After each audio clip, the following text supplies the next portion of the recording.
estar continuando com Daniel, hoje à noite aqui. Durante a manhã, vimos o relativo àquele septenário final.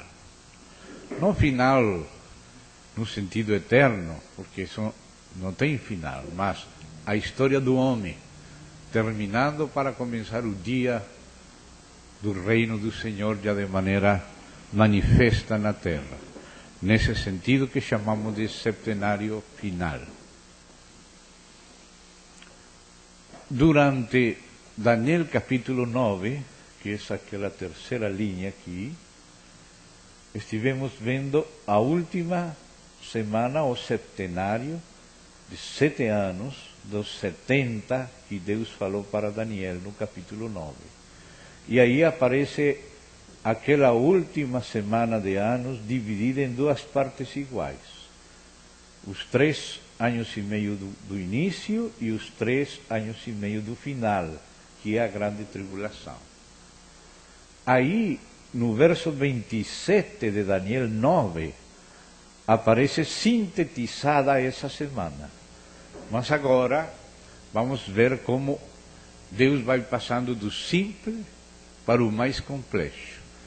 Vamos voltar a ver o mesmo tempo. O tempo é essa mesma semana, mas agora Deus vai colocar aqui os detalhes. Os detalhes, como falamos, a pele com cabelos, até com lunares e tudo isso. O esquema é a última semana, ou semana septuagésima, o septenário septuagésimo, o final. Agora vamos ver essa mesma semana, mas desenvolvida com muitos detalhes. E isso se encontra em Daniel capítulo 11. Então vamos a abrir Daniel no capítulo 11 e vamos buscar aquele verso que já estivemos lendo nestes dias, várias vezes. Vamos ver o verso 31. Por que vamos para o verso 31? Porque essa foi a sinal que o Senhor Jesus estabeleceu. Esse é o ponto-chave. Jesus falou, como começamos a série, apelo de Jesus a Daniel. Disse Jesus, quando virdes a abominação desoladora de que falou o profeta Daniel. Perguntaram pelas sinais da consumação do século, da vinda dele, quando já estivesse bem perto, e ele começou falando sinais que estamos chamando de alerta amarela. Ainda não é, ouvireis de guerra, rumores de guerra, não fiquem turbados, não fiquem preocupados. É necessário que isto aconteça, mas ainda não é o fim, ainda não. E depois, então, começou a falar da alerta laranja, dos princípios das dores e das perseguições, e aqueles assuntos já mais definidos, dessa cor um pouco mais vermelha, mas ainda não total. E depois, então, se falou do fim. E quando falou do fim, chegou a esse verso onde diz, quando, pois, virdes, aí no contexto do próprio fim, já é alerta vermelha. Quando virdes a abominação desoladora de que falou o profeta Daniel. E temos estado ouvindo o que falou no capítulo 7, o que falou no capítulo 8, o que falou no capítulo 9, e agora o capítulo 10, junto com o 11 e o 12, formam uma visão. Capítulo 2 tem aquele sonho de Nabucodonosor que está tudo dentro do capítulo 2. Aquele sonho termina e o capítulo termina.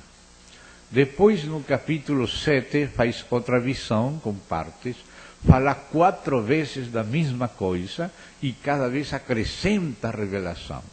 Mas no capítulo 7 está toda aquela visão completa. Ou seja, que é uma visão por capítulo. O capítulo 8 também é uma visão que começa e termina no capítulo 8. No capítulo 9 começa com uma longa e preciosa oração e depois com a visão que Gabriel, da parte de Deus, revelou para Daniel. E termina a visão e termina o capítulo. Mas depois aparece um anjo, aparece aquela luta, muita coisa é revelada no capítulo 10 de Daniel, mas essa visão que começa no capítulo 10, continua no capítulo 11 e continua e termina no capítulo 12. Ou seja, que é uma perícopa que abrange 3 capítulos. Ou seja, que se queremos ver a visão completa, temos que começar no capítulo 10 e continuar lendo de seguido, sem parar até o capítulo 12 no final. Aí recém termina a visão. Esta última visão, última perícopa, que é uma ideia completa com início, desenvolvimento e terminação, isso que é uma perícopa, abrange 3 capítulos. Assim que não temos que nos preocupar, porque são 3 capítulos, realmente é um só capítulo, é só um assunto completo. Mas esse assunto completo tem um ponto central, que é aquele que está no meio da última semana, que aparece também naquela linha central do desenho completo.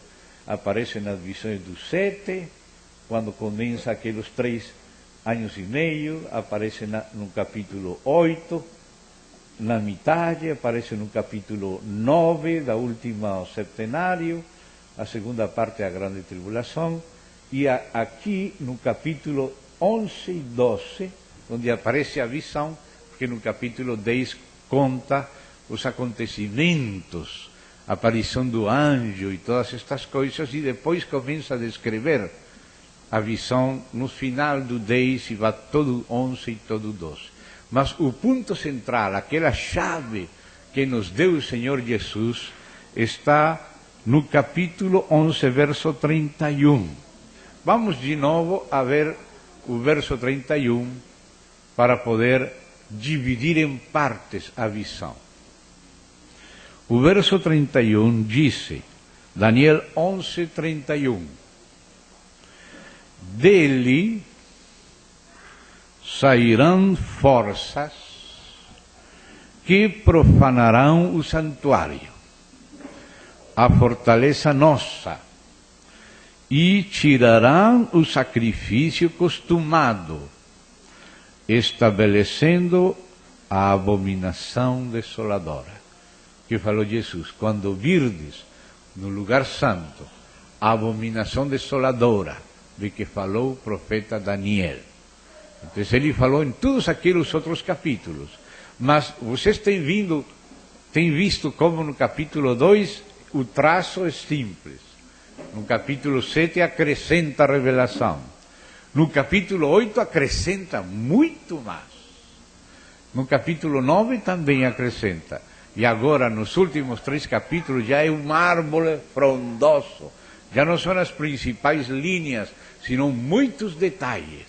Mas o Senhor não nos introduz na multidão de detalhes rápido, sino que vai aos pouquinhos nos mostrando as linhas principais, as subdivisões, os pisos principais, para que já quando isso esteja claro, nos possa introduzir na multidão de detalhes e não ficar perdido no labirinto de detalhes, senão ficar bem localizados. Amém?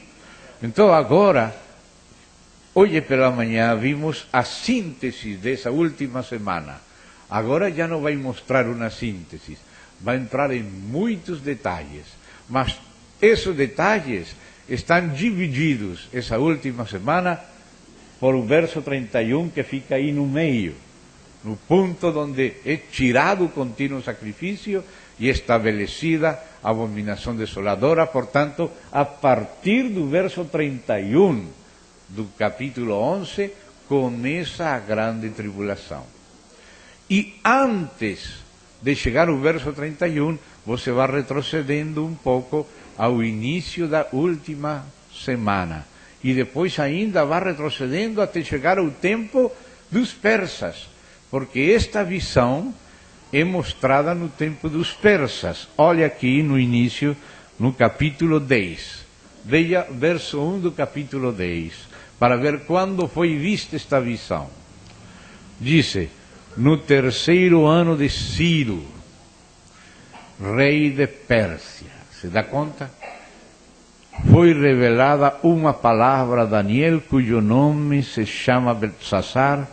A palavra era verdadeira, envolvia grande conflito. Ele entendeu a palavra e teve a inteligência da visão. Então se dá conta quando começou esta visão? No terceiro ano de Ciro, rei da Pérsia. Já está o reino persa estabelecido com seu principal rei, que é Ciro. Ele já profetizava Isaías no passado. E agora, nesse tempo, Daniel, que estava na corte dos persas, assim como esteve na corte da Babilônia, ele recebeu esta visão com muitos detalhes. E volta a falar também, e tem porções nesta longa visão, que começa no capítulo 10, tem porções que pertencem ao Império Persa. Mas tem mais detalhes. Por exemplo, olha aqui no capítulo 11, vamos ver uma porção do Império Persa, e você vai ver que agora falou muito mais do Império Persa que tudo que tinha falado até aqui. Diz, por exemplo, mas eu, no primeiro ano de Dario, estou lendo o capítulo 11, verso 1, o medo, me levantei para o fortalecer e animar. Quem é que está falando aqui? Este é o anjo que apareceu no capítulo 10 a Daniel. Um anjo apareceu que conversou com ele, revelou algumas situações do mundo espiritual que logo Paulo explica em Efésios, baseado no capítulo 10 de Daniel. E você veja que no aspecto espiritual do capítulo 10 de Daniel, continua depois da Pérsia, continua a Grécia. Ainda antes de continuar no 11, você pode ver aquela conversa de Daniel. Olhe no capítulo 10, depois de fazer aquela descrição daquele personagem que apareceu a Daniel, não? Então aqui começa a falar assim, escute, verso 12, Daniel 10, 12. Então me disse aquele anjo que descreveu desde o início: não temas, Daniel, porque desde o primeiro dia em que aplicaste o coração a compreender e a humilhar-te perante o teu Deus, foram ouvidas as tuas palavras, e por causa das tuas palavras é que eu vim. Agora escuta aqui, mas o príncipe do reino da Pérsia, aqui não está falando do príncipe natural, senão, como disse Paulo em Efésios 6, os governadores das trevas deste século. Ou seja que, se há um império persa natural, é porque há um principado chamado Príncipe de Pérsia no mundo espiritual, que é uma das cabeças do dragão. O dragão tinha 7 cabeças, que eram aqueles lugartenentes, principais aliados demoníacos no mundo espiritual de Satanás. E cada um deles tinha seu tempo, assim como houve um que foi no tempo do Egito, outro no tempo da Síria, outro no tempo da Babilônia. Agora era o tempo do príncipe de Pérsia, mas não o Ciro, não Dario, não Xerxes, alguno deles, não. O príncipe demoníaco, governador das trevas, principados do mundo espiritual. Esses governam primeiro no ar, e o que eles fazem aparece na terra, na história secular. Por isso você vê que o dragão tinha 7 cabeças e a besta tinha 7 cabeças. As cabeças da besta é o mundo político, mas o mundo político expressa o mundo espiritual maligno. Né? Isso que explica Paulo, aqui está exemplificado uma parte, mas através desta janelinha você vê tudo. Né? Então, veja, verso 13 do capítulo 10. Mas o príncipe do reino de Pérsia me resistió por 21 días. Fueron las 3 semanas que experimentou Daniel um conflito, uma luta espiritual, um desassossego. Tive que jejuar, tive que lutar. Às vezes as pessoas não sabem por que se sentem tão mal, não compreendem que são espíritos que estão oprimindo, para evitar que você avance. E ele se sentia incômodo, se sentia afetado, tive que jejuar. E era por causa disto. O príncipe do reino de Pérsia me resistiu, aquele anjo que foi enviado por Deus para trazer as respostas às orações de Daniel. Daniel começou a orar e Deus enviou a resposta imediatamente, mas aquele príncipe dessa região se opunha, não queria que o anjo trouxesse resposta. E Daniel tinha que compreender isso e orar e cooperar em fé e em resistência. Resistindo ao diabo. Porque também aquele príncipe maligno resistia àquele anjo. Era uma guerra no ar.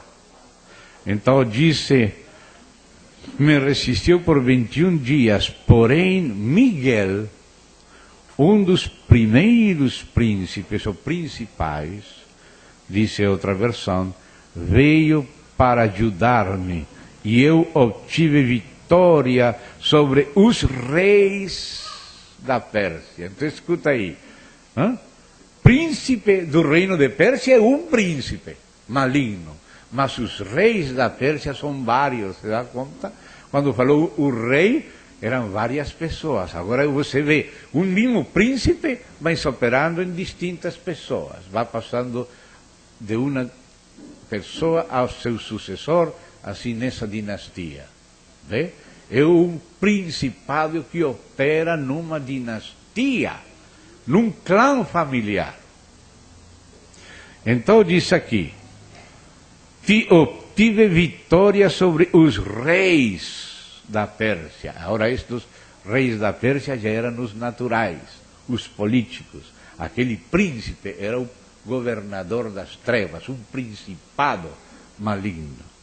E agora diz assim, agora, disse o anjo, vim para fazer-te entender o que há de suceder a teu povo nos últimos dias. Ou seja, o que vamos ler no capítulo 11 e no capítulo 12 é o anjo querendo fazer entender a Daniel e ao povo de Deus o que há de acontecer nos últimos dias.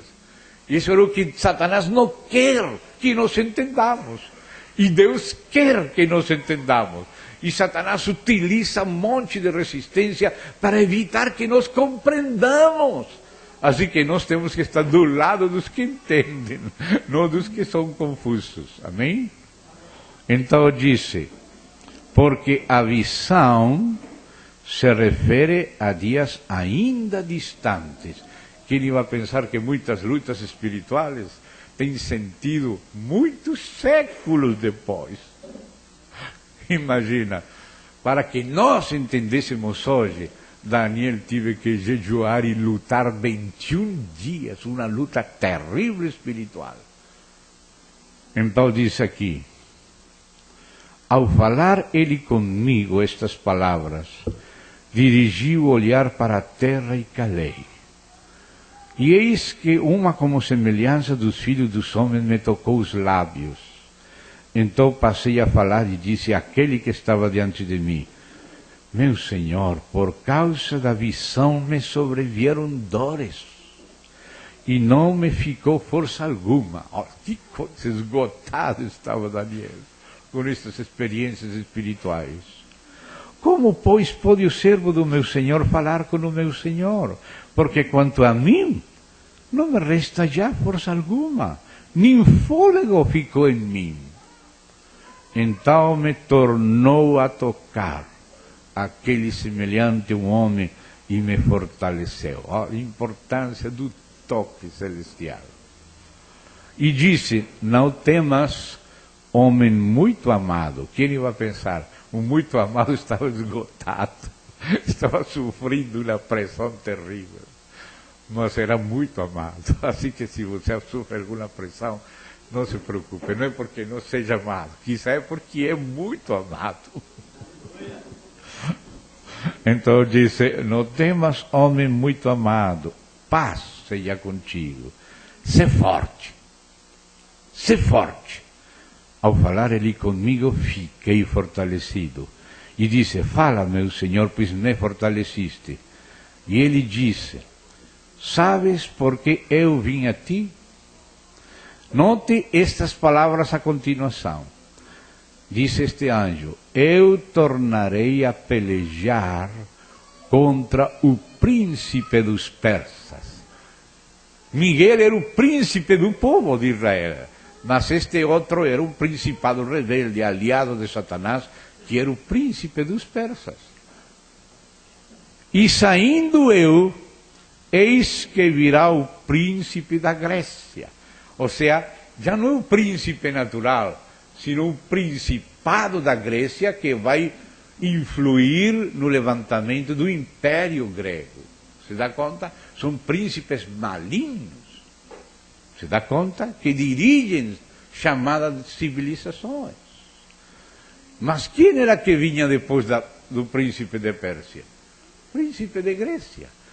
No início nem sequer menciona Pérsia e Grécia. Quando você lê capítulo 1, fala daquela cabeça de ouro, que era a Babilônia, aqueles peitos de braços de prata, e enfim, bronze, Grécia, ferro, Roma, mas nem sequer faz menção.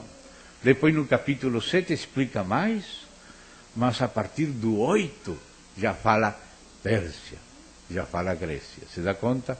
E aqui também fala da mesma coisa, mas agora vai começar a explicar que são muitas pessoas humanas.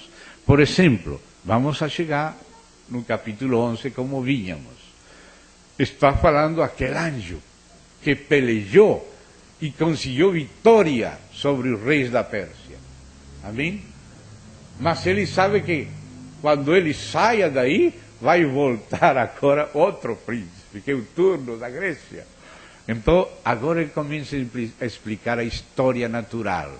Mas primeiro nos mostrou a história espiritual.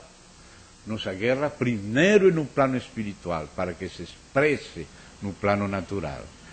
Mas eu, no primeiro ano de Dario Medo, me levantei para o fortalecer e animar.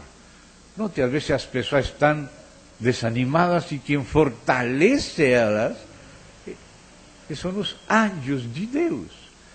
Tem havido ocasiões, uma vez o irmão Orville Swindle estava pregando, assim, em uma reunião grande, e de pronto o irmão falava, aleluia, glória a Deus, dizia o irmão, feliz assim, todos os irmãos, amém, e seguia pregando, e de novo, aleluia, bendito seja o nome do Senhor, amém, todo o povo, e no final, uma irmã velhinha, saiu, terminou a reunião e disse, irmão, lá na plataforma, irmão Orville, quando você estava pregando, tinha um anjo grande como você, porque ele é bem grandão. E quando ele colocava a mão na espalda, você falava, aleluia, glória ao Senhor. E depois ele seguia pregando, e quando o anjo tocava de novo nele, glória a Deus, bendito seja o nome do Senhor. Ou seja, o anjo era que transmitia aquela fortaleza. Ela viu isso, e olha o que fala aqui. Este anjo fala, e disse, me levantei para o fortalecer e animar. É importante entender que existem dois campamentos. Por isso Jacó, uma noite ele saiu, ele estava vindo e tinha seu campamento, sua família, suas mulheres, Raquel e Leia e Bila e Silpa e os meninos, os 12 e Dina e se encontrou com outro acampamento de anjos, e ele chamou esse lugar Mahanaim, que quer dizer dois campamentos. Este que nós estamos vindo, natural nosso, e o outro que também está aqui, que nós estamos vendo, mas que nos está guardando, que nos acompanha sempre, e que nos fortalece e nos anima e também nos defende e luta a favor nosso. Sempre eles estão aqui ao redor, no meio nosso. Nós não sabemos, mas devemos saber isso, para isso a palavra revela isto. para que você saiba que você não está sozinho, ainda que às vezes o diabo faz pensar, mas estou sozinho, estou desprotegido, sou fraco, sou frágil. O Senhor fala, você não está vendo tudo. Como falou Eliseu, Senhor, te rogo que abras os olhos deste Jesse, que estava preocupado porque estava vindo os sírios, mas não estava vindo os carros de fogo que rodeavam Eliseu. Então, irmão, isto é importante saber, especialmente nestes tempos. Diz a Bíblia que incluso a terra vai ajudar a mulher. A terra vai nos ajudar. Diz que até a terra vai abrir a boca para engolir o rio que a serpente lance contra a mulher. Pode ser que o inimigo mande um esquadrão com fuziles, com a metralhadora, para perseguir os cristãos que estão lá, num mato, não sabemos onde. E vê um terremoto, abre a boca e engole o rio. Está escrito. A terra ajudou a mulher. Isso pode ser de muitas maneiras, mas há uma maneira específica. Abriu a sua boca e engoliu o rio que o inimigo lançou contra a mulher. Ainda a própria correnteza do mundo é um rio do diabo. Mas com tanto terremoto, supermercados, bancos, empresas seguradoras de seguros sociais, vai sendo engolido pela terra, pelos tsunamis, pelos terremotos. E eles querem nos controlar e nos manipular, e o Senhor nos está levando a confiar nele, a viver uma vida pela fé, confiando na verdadeira realidade que Deus nos ama e tem ao nosso redor anjos e carros de fogo, que ainda que você não veja, a palavra fala e nós devemos crer. Amém, irmão? Devemos andar pela fé, não por vista, pela fé em Deus. Para isso são estes capítulos. Então agora diz, agora, graças a Deus que esta visão não começou no verso 12, não no capítulo 10, amém? Agora eu te declararei a verdade. Então escute agora como vai falar de Pérsia de novo. Mas se lembra que falou do príncipe da Pérsia e dos reis da Pérsia. Agora, no capítulo 7, falou 4 reis. E um desses, o segundo, era o rei da Pérsia, mas não era uma pessoa. Era uma posição imperial, ocupada por várias pessoas. Mas aqui, na visão final, aparecem esses detalhes que não apareciam tão claros no início, mas que agora Deus pode esclarecer. E escuta, ainda 3 reis se levantarão na Pérsia. Ainda 3. Está no tempo de Ciro. Mas depois de Ciro veio seu filho Cambises. Depois veio Esmerdis Bardia. Depois veio Dario Estaspes. E depois veio Xerxes. Aquele imensos exércitos. E olha o que fala aí. Ainda 3 reis se levantarão na Pérsia. E o 4º será acumulado de grandes riquezas, mais do que todos. E tornado forte por suas riquezas, empregará tudo contra o reino da Grécia. Esse foi Xerxes. Como contei para vocês, você pode ler acerca destas histórias no livro de Herodoto. Herodoto foi um grande historiador grego que escreveu os 9 livros da história. E ele conta da história da Babilônia e como os persas venceram Babilônia e logo como Xerxes veio contra os gregos com 2 milhões de soldados, como um urso. Isso que contei para vocês. E, irmão, quando você começa a ver essa história secular que é baseada em historiadores que viveram as coisas, você vê como essa história coincide com o que Deus falou que aconteceria na Bíblia. Você lê a Herodoto e você vê todas estas histórias da Babilônia, da Pérsia, da Grécia, todas essas guerras narradas por testemunhas que viveram nesses tempos. E depois você começa a ver, quando lê a história secular, a mão de Deus conduzindo a vitória da Grécia contra a Pérsia. eles tinham que cruzar o Bósforo, aquele estreito lá de Istambul, onde o Mar Negro sai ao Mar Egeu e ao Mar Mediterrâneo, naquele estreito onde fica Bizâncio, que era Constantinopla, que hoje é Istambul. E é um estreito chamado Bósforo. Aqui está o Mar Negro, e o Mar Negro desce para o Mar Egeu, onde estão as ilhas gregas. E da Pérsia, que fica no Oriente, que hoje é Irã, vinha aquele exército imenso de Xerxes que fala aqui, e eles colocaram barcos assim, não em direção para frente, sino de costado, um ao lado do outro, e ao lado do outro, e ao lado do outro, e fizeram uma ponte para cruzar tudo aquilo. Aquele imenso exército tivesse acabado com Grécia. Mas sabe o que aconteceu, irmãos? Quando estavam passando os persas por aqueles barcos, por aquelas, como se chama, aquelas plataformas que eles fizeram naqueles barcos, veio uma tormenta, conta Herodoto, que derrubou completamente os barcos, os persas caíram no mar, um monte de coisa. Você vê, Deus decidiu que o próximo império seria da Grécia, não importa quantos milhões de soldados tem a Pérsia, os ventos não estão de acordo com Pérsia. Os ventos, não foi nem preciso o soldado da Grécia, os ventos movimentaram todos aqueles barcos, derrubaram todo o caminho deles. Lendo Herodoto você vê isso, aí você vê a mão de Deus, irmão, controlando a história. Quando Deus decide uma coisa onde você menos pensa, Ele faz um pequeno movimento e derruba tudo que o homem tem planejado. Isso é só para enriquecer o assunto aqui.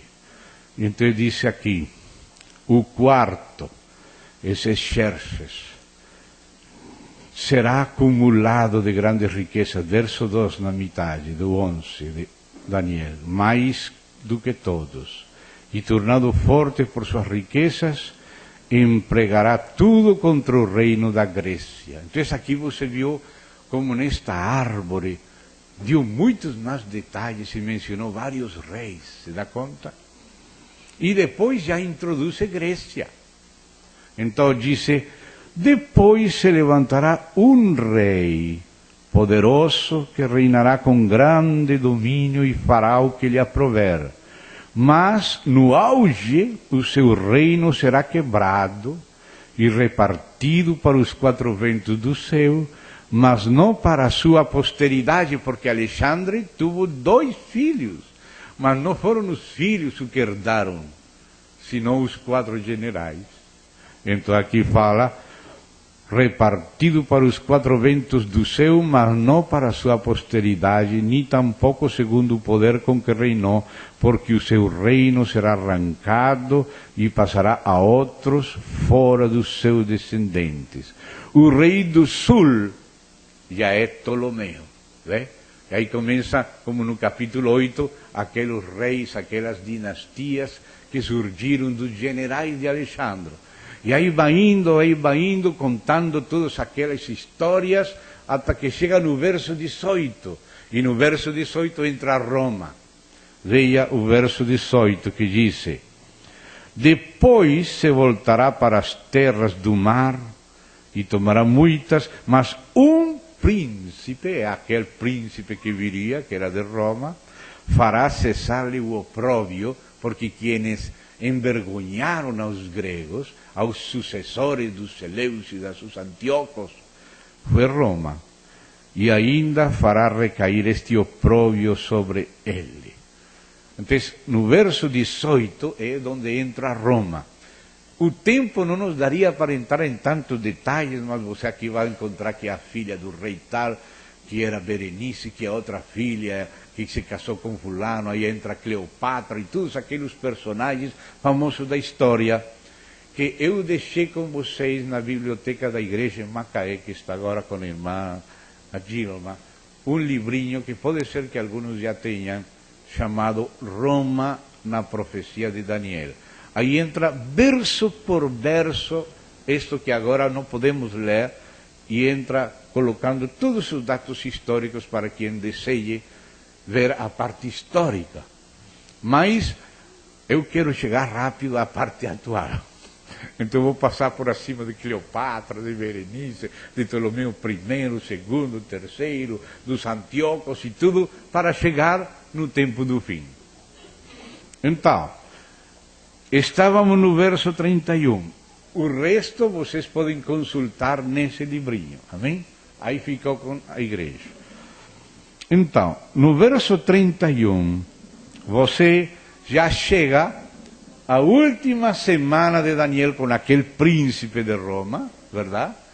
Que você sabe que o Império Romano, dele saem aqueles 10 chifres que estudamos, quando vimos como a União Europeia cede soberania, amém? E então aquele personagem aparece como anticristo na final parte, ou seja, a segunda parte da última semana, da 70ª, do último ou final septenário. Amém? Então o verso 31, aí aparece o personagem do anticristo aberto, declarado. E começa a detalhar o que Daniel 9 somente falou no verso 27, resumidamente. Mas agora Daniel vai falar no capítulo 11 detalhadamente. Assim faz Deus. Primeiro faz uma declaração simples e depois entra em detalhes. A tática, a estratégia que vou ter hoje à noite é a seguinte. Vamos ler primeiro a última parte. Vamos ler a parte da grande tribulação. Como vai ser? Já o Senhor nos tem ido dando mais e mais, que a vez passada até nos falou para estudar a história de Antíoco Epífanes como figura. Mas agora Deus vai descrever o reino do anticristo, e vai descrever ele, e vai descrever os acontecimentos finais. E vamos deixar para a parte final, vamos retroceder a este ponto da metade, e vamos começar a retroceder um pouquinho, para ver os tempos imediatamente anteriores, que são nossos tempos. Então, vamos ver primeiro a parte final, a grande tribulação. Mas depois que vejamos a grande tribulação, vamos retroceder a nossos tempos atuais, antes da grande tribulação, para perceber os movimentos que a Bíblia fala. Daniel 9:27 no início diz que haveria muitos pactos. Mas como são esses pactos? Como é o caráter da pessoa que faz esses pactos? Porque aparece alguém na metade da semana, no verso 31, que já é mencionado antes, mas ainda ele não tem cara de anticristo, senão a partir da metade da semana. Ele é um anticristo declarado, mas ele não vai nascer na metade da semana. Ele vai tomar a posição de anticristo na metade da última semana para reinar os 3 anos e meio finais como anticristo. Mas o personagem já estará se movimentando antes de aparecer como anticristo. E já é descrito na Bíblia com detalhes seus movimentos, e pertence a nossos tempos, antes da imediata tribulação maior. Então, por isso preferi fazer isso. Vamos ver a tribulação, mas depois vamos ver como esse personagem, que vai ser terrível na tribulação, vai estar trabalhando um pouquinho antes. E que lugar tem o povo de Deus? E que lugar tem nossos países nesta história? Amém? Ficou claro o propósito? Então agora vamos esquecer os dias atuais e vamos imaginar que chegou o começo da grande tribulação. Vamos ver a grande tribulação. E depois de ver ela, vamos ver os dias que precedem a essa tribulação, para compreender nossa situação e ter discernimento. Esse é o propósito. Se ficou claro, começamos no verso 31, porque havia algumas perguntas, não? E o que vamos fazer nós nesse tempo? Bom, vamos saber o que disse Deus que vamos fazer. Amém? Então, começamos. Onde vamos começar? No ponto que falou Jesus. Quando virdes abominação desoladora de que falou Daniel. Isso é a señal vermelha, a última señal. Então disse o Senhor assim, aqui por meio deste anjo. Dele, verso 31, dele, ele já vinha falando dele desde versos anteriores. Não começa ele sua história aqui. O anticristo não nasce quando começa a grande tribulação. Ele já está na cena fazendo outro trabalhinho escondido detrás das bambalinas. E esse é este dele que se vinha falando desde o verso 21 a 31, já vinha falando dele. Agora vai falar do 31 em diante, já como anticristo final. E a parte prévia vamos deixar para depois, amém? Bom, dele sairão forças, se lembra, que profanarão o santuário, a fortaleza nossa, e tirarão o sacrifício costumado. Já vimos que, na visão do capítulo 8, 2300 tardes e manhãs, o sacrifício tinha que ser restaurado e o templo, para que o anticristo depois, na semana final, profane. Então disse, tirará, aí, a partir da metade da semana, essa é a marca da grande tribulação, do início da grande tribulação. Tirará o sacrifício costumado, estabelecendo a abominação desoladora. Essa abominação desoladora é o que no Apocalipse se chama de imagem da besta. Porque o anticristo se fará adorar e estabelecerá uma imagem no templo dele para ser adorada. E em muitos lugares, mas vai colocar no lugar santo do templo.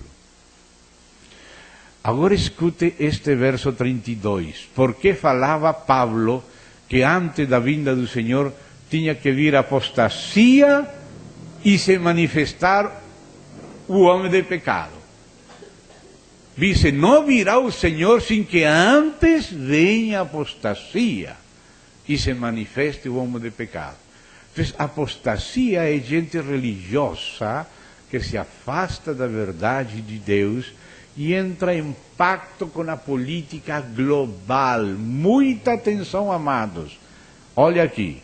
Aos violadores da aliança, verso 32, ele com lisonjas perverterá.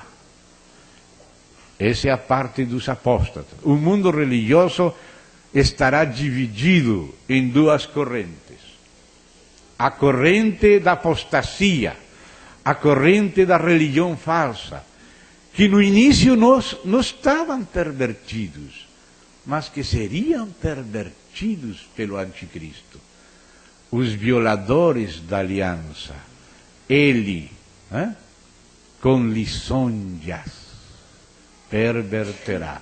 E qual é a outra parte? Damaris, essa é a nossa. Mas o povo que conhece a seu Deus se tornará forte e ativo. Aleluia. Não amedrontado. Não. Se tornará forte. No meio da dificuldade, será mais forte e mais ativo. Deus sabe como acordar seu povo. Ele conhece muito bem a gente, não? Então, note, os cobardes, os malignos vão se entender com a religião mundial, com a religião global. Se dá conta? A gente abandonará o pacto e se aliará com o governante mundial. E por isso diz mais, o povo que conhece a seu Deus se tornará forte e ativo. Ou seja, o que se espera de nós não é medo, é trabalho, é atividade, é dar testemunho. E olha a descrição aqui. Os entendidos, por isso é necessário agora entender. Por quê? Porque temos trabalho na grande tribulação. Qual é o trabalho? Os entendidos entre o povo ensinarão a muitos. Ou seja, na medida que você vai entendendo, você tem que ir ensinando, se dá conta? Essa é parte do nosso trabalho. Todavia, note que haverá perseguição, cairão pela espada, 1, pelo fogo, 2, pelo cativeiro, 3, e pelo roubo, 4, por algum tempo. Pode ser que esse tempo seja o primeiro ano da grande tribulação. Um tempo, tempos e meio tempo. Por algum tempo, pode ser. Mas você vê que o povo será forte, ativo, estará entendendo e estará instruindo, estará ensinando, mas ao mesmo tempo alguns podem morrer ou ser queimados, como muitos irmãos agora mesmo estão sendo, ou cativeiro, vão para a prisão, ou roubo, ou seja, vão roubar as suas propriedades, suas coisas. Irmão, o Senhor falou isto para que saibamos e estemos dispostos a sofrer pelo Senhor. Amém? Porque Ele já falou, isso seria assim. Não diz que são todos, mas diz alguns. Vê? Muitos, diz, ensinarão a muitos, mas todavia cairão pela espada. Agora diz verso 34, ao caírem eles, serão ajudados com pequeno socorro. Mas escutem o perigo.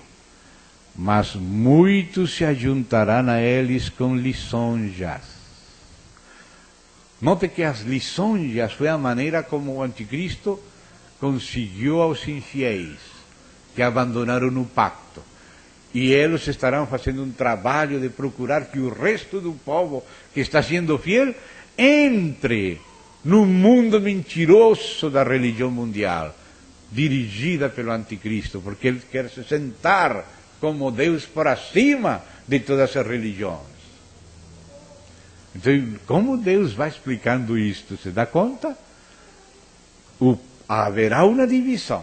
Os que estarão com o governo mundial, que são apóstatas, e o povo que será fiel e que será perseguido. Mas, ao mesmo tempo, alguns vão querer conduzir ao bando dos apóstatas, ao povo verdadeiro, com lisonjas. Com lisonja, se ajuntarão a eles com lisonja. Se o Senhor não nos falasse isto desde agora, nós estaríamos muito descuidados, falando que ecumenismo é humanismo, que temos que ser compreensivos, temos que proteger o leite de nossos filhos, etc. Alguns, graças a Deus que não são todos, mas alguns dos entendidos cairão para serem provados, 1, purificados, 2, e embranquecidos, 3. Por que Deus permite a queda em perseguição e até na morte de alguns dos entendidos? Para 3 propósitos: ser provados. Essa é a hora da prova. Não fala que ainda os pais se levantarão contra os filhos contra os pais, serão levados ante magistrados e ante concílios. Concílios. Não fala um concílio, fala vários concílios. O mundo religioso estará procurando convencer aos santos perseguidos para que entrem na ordem mundial religiosa. Se dá conta? E é uma prova para ser provados, purificados e embranquecidos até o tempo do fim. Até o tempo do fim. Note essa palavra. Jesus tinha em mente Daniel. E quando ele falou, aquele que perseverar até o fim, não está falando do arrebatamento antes da tribulação, está falando do fim. A perseverança até o fim. Então diz aqui, porque se dará ainda no tempo determinado. Ainda para isto há prazo, para ser provados, purificados e embranquecidos através da perseguição, através das pressões religiosas, dos que estão com o governo mundial e os que estão com Deus, que é muito diferente. Agora já falou do povo, agora vai falar do anticristo. Este rei fará segundo a sua vontade, e se levantará, e se engrandecerá sobre todo Deus. Ou seja, que o que Paulo estava falando lá em 2 Tessalonicenses era baseado em Daniel, se dá conta?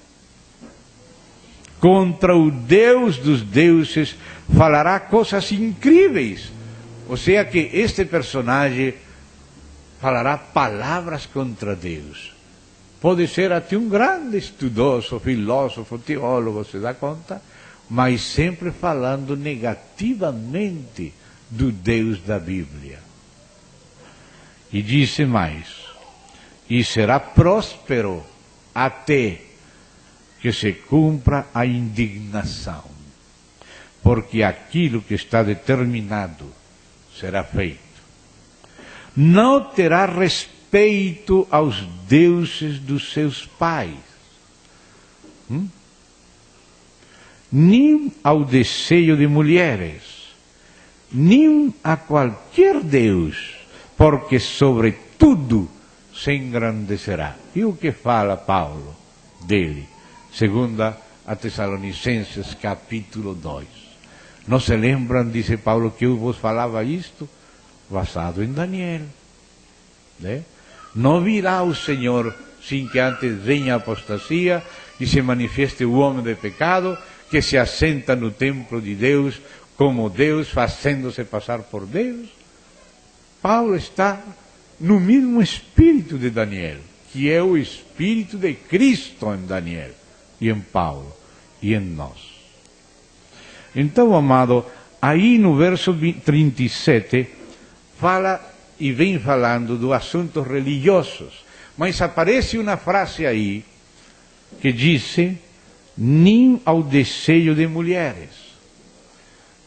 Há uma expressão técnica no mundo religioso para um personagem da antiguidade chamado Tamuz, que é mencionado na Bíblia, que as mulheres adoravam a Tamuz, faziam tortas, e ele é chamado também de Dumuzi e de Adonis. E tem aquele falo, que é aquele obelisco que adoravam as mulheres. Essa é uma expressão técnica para se referir a ele no contexto da religião. Ainda que outros pensam que seguramente vai ser tal coisa, e há coisas que não posso falar aqui aberto isto. Mas esse personagem pretenderá estar acima de todo mundo religioso. Por isso, será uma religião ecumênica. Ele pretenderá, como fez Antíoco Epífanes, ser a própria manifestação de Deus, o Deus de todas as religiões. Hoje em dia, existe um projeto chamado Blue Beam. Nesse projeto, já estão fazendo ensaios para projetar imagens holográficas nos céus com os personagens das diferentes religiões. Se em tal país prevalece o budismo, então vai aparecer alguém como Buda. Se prevalece o Islã e o Mahdi que estão esperando, vai aparecer como Mahdi.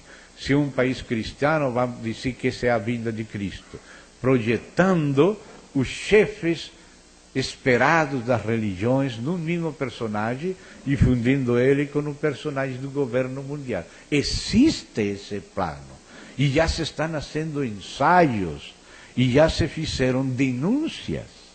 Então é bom que o povo de Deus saiba que a religião mundial está preparando uma espécie de falsa vinda de Cristo, pero misturando Cristo com os Mahdis islâmicos, com os esperados pelos hindus, pelos budistas e por outros personagens religiosos do mundo. como um engano, como um engano. A Bíblia fala que esse homem de perdição virá com engano de Satanás. Assim fala Paulo claramente. Então os irmãos têm que estar alertas disto. Seguimos lendo do personagem. Verso 38. Mas em lugar dos deuses, honrará o Deus das fortalezas. Essa é a maneira como a maçonaria se refere a Lúcifer. O Deus das fortalezas. A um Deus que seus pais não conheceram, honrará com ouro, com prata, com pedras preciosas, coisas agradáveis, com o auxílio de um Deus estranho, esse é o dragão, que dá seu poder à besta, né? Esse é o Deus estranho, não o Deus verdadeiro, é o diabo que sempre quis se passar por Deus, o mesmo espírito do anticristo, né? Apocalipse diz que o dragão lhe deu seu poder e seu trono à besta, ou ao anticristo. E aqui diz, com o auxílio de um Deus estranho, agirá contra as poderosas fortalezas.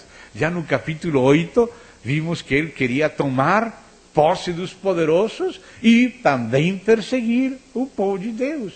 E Zacarias, quando descreve aquele pastor falso que viria em lugar do pastor verdadeiro, diz que ele busca essa carne das ovelhas gordas,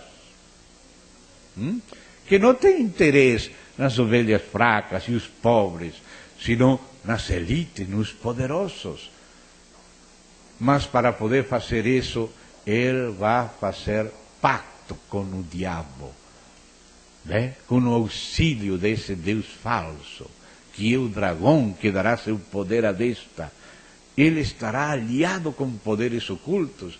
Por isso ele começa crescendo como pequeno na política, robusto entre os companheiros presidentes lá da Europa, mas vai atingir o exército dos céus. Se dá conta? E até muitos dos espíritos que são deuses e usados por outros políticos vão ter pouco poder diante do diabo, porque este anticristo vai estar aliado com o pior deles, com o próprio dragão. Se dá conta? Política ocultista de alto grau. Não só econômica, não só política natural, globalista. Ocultismo de alto grau. Com o auxílio de um Deus estranho agirá contra as poderosas fortalezas, e aos que o reconhecerem multiplicar-lhes a honra, fá-los a reinar sobre muitos, e lhes repartirá a terra por prêmio. Vai colocar sua gente acima do mundo. Que descrição agora sim. Agora está falando o Espírito Santo com clareza.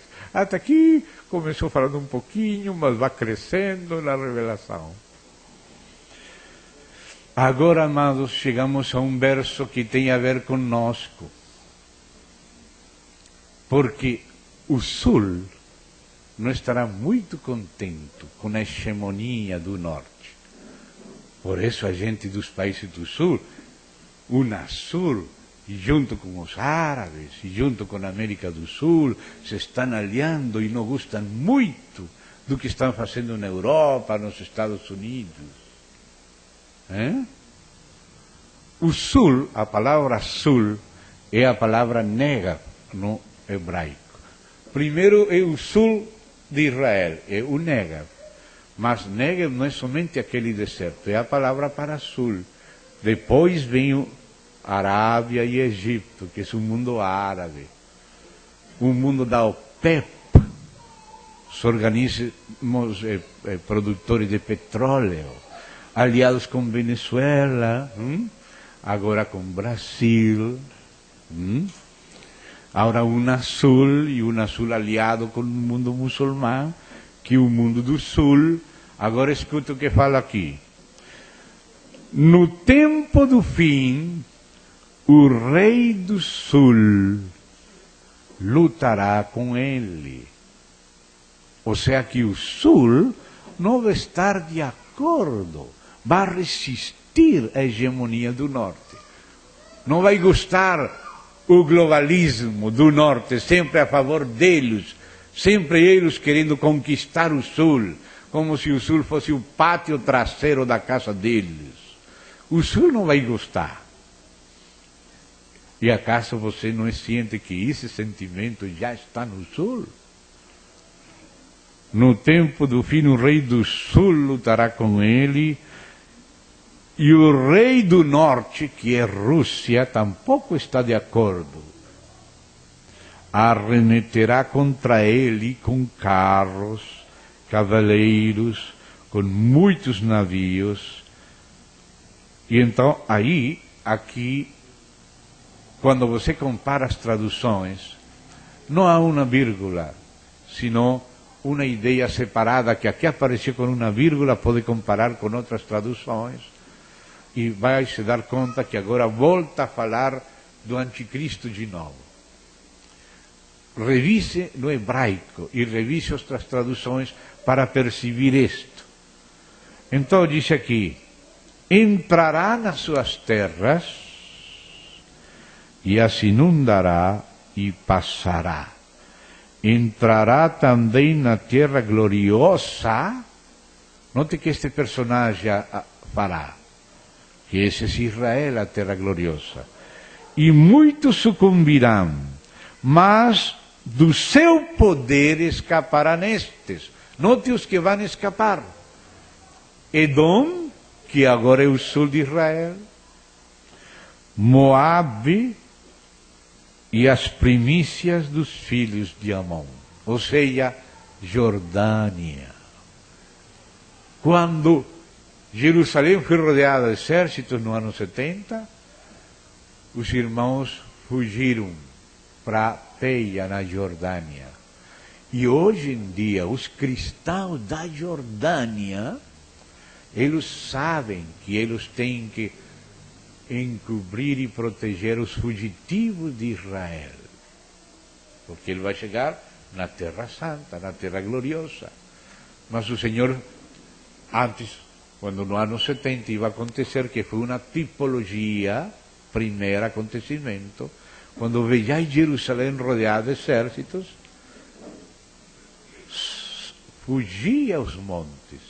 E eles fugiram para onde a Bíblia disse que fugiriam. Na Bíblia disse que fugiriam para a Jordânia. Abraão teve um sobrinho chamado de Lot. E Lot teve 2 filhos com suas 2 filhas depois de Sodoma e Gomorra. O filho mais velho é Amã, que hoje é a capital da Jordânia, por isso a capital é Amon. Amã é a capital da Jordânia, que é o mesmo Amon, filho de Lot. E o outro filho foi Moabe, que é o sul da Jordânia. Quando você chega em Israel, o Mar Morto está dividido em 2 partes. A parte ocidental é de Israel e a parte oriental é da Jordânia. E a Bíblia disse que fugiriam para a Jordânia e que essas províncias escapariam. Edom, Moabe e as primícias dos filhos de Amon. Ou seja, é uma maneira de falar Jordânia. Vamos ver, marcar aqui, já voltaremos aqui. Vou abrir em outra tradução para que vocês possam comparar as traduções. E vamos para Isaías, capítulo 16. Isaías, capítulo 16. Desde o capítulo 15, Deus começa a profetizar acerca de Moabe. Moabe é o sul da Jordânia. Então, Isaías, capítulo 16, vamos ir vendo e vamos comparar traduções para ficar no máximo possível o mais perto do hebraico. Vou ler primeiro Ferreira de Almeida, depois vou ler Reina e Valera, para que vocês possam comparar e as ideias ficar mais claras ao comparar várias traduções. Então, Isaías 16. Enviai cordeiros, a quem está falando Deus? A Moabe, porque desde o capítulo 15, verso 1, começou a profecia sobre Moabe. Mas nos 5 primeiros versos do capítulo 16, fala de Moabe, que é Jordânia do Sul, para onde fugiram os cristãos e foram protegidos dos exércitos romanos. E agora serão protegidos dos exércitos do anticristo. Então diz assim, escute bem, enviai cordeiros ao dominador da terra, desde Sela. Para entender isto, nos tempos antigos, quando um povo queria fazer pacto com outro povo, enviavam um cordeiro. Então, quando este rei recebeu um cordeiro do outro rei, entendia que aquele outro rei estava buscando aliança com ele. E Deus manda a Moab enviar cordeiro a Israel para fazer aliança com Israel. E escute aqui. Pelo deserto, até o monte da filha de Sião. Porque há um deserto desde Jordânia, que é aquele deserto que vai descer ao Mar Morto e sube a filha de Sião, que é em Jerusalém, o monte Sião, no ocidente de Jerusalém. Como pássaro espantado lançado fora do ninho, assim são as filhas de Moabe nos vales de Arnon, que é um ribeiro que desce ao Mar Morto desde Moabe, que dizem, dá conselhos, se que executa o juízo. Escuta aqui, e faça a tua sombra no pinho do meio-dia, como à noite, esconde os desterrados, e não descubras os fugitivos. Habitem entre ti os desterrados de Moabe, sirve-lhe de esconderijo contra o destruidor, esse é o anticristo. Quando o homem violento tiver fim, a destruição for desfeita e o opressor deixar a terra, então um trono se firmará em benignidade e sobre ele no tabernáculo de Davi se assentará com fidelidade um que julgue, esse é o Messias. Busque o juízo e não tarde em fazer justiça. Agora vou ler a outra tradução e você vai comparando e veja que ao comparar as traduções você vai ver muito melhor. Agora vou ler, passar do espanhol ao portunhol de Reina e Valera. Enviai cordeiro ao Senhor da terra, desde Sela do deserto ao monte da filha de Sião. Ou seja, aqui Deus manda que Jordânia, que é Moabe, procure fazer pacto com Israel. E qual ave espantada que fuge do seu ninho, assim serão as filhas de Moabe nos valos de Arnon. Ou seja, será tempo de inquietação.